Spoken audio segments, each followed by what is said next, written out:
So we got passive, we got aggressive, we got passive-aggressive. Passive-aggressive people don't get mad, they get even.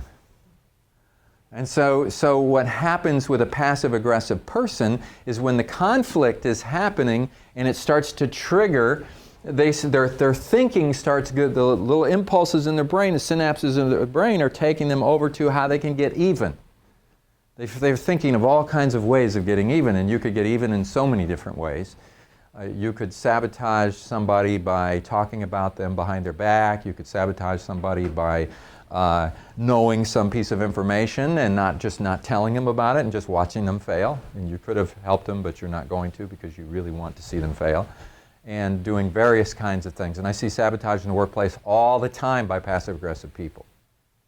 And let's not look at passive-aggressive as an identity, because when we say passive-aggressive people, it almost sounds like an identity, but it's passive-aggressive behavior that is a pattern that's been with this person for a long time. Now, I believe that most people have experienced all three of these. I know I have. And for some of us, we have deep patterns of one or more of these that cause them to come out in different ways at different times. But passive-aggressive people will never admit that they're passive-aggressive.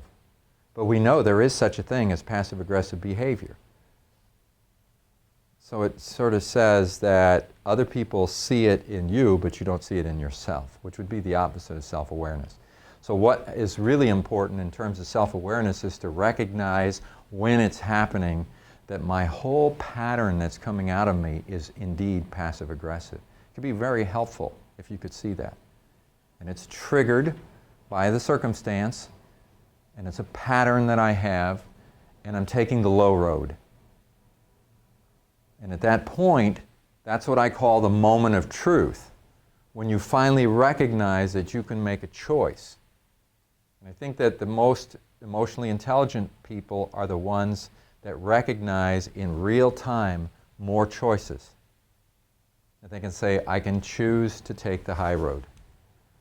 I can stop right now, think about the outcome that I would like to see, stop whatever I'm doing that's sabotaging the ability to get that outcome, and become a leader right now in this situation by exhibiting leadership behavior. What would leadership behavior be? It would be saying and doing whatever I can to bring about the outcome that benefits us from a teamwork point of view.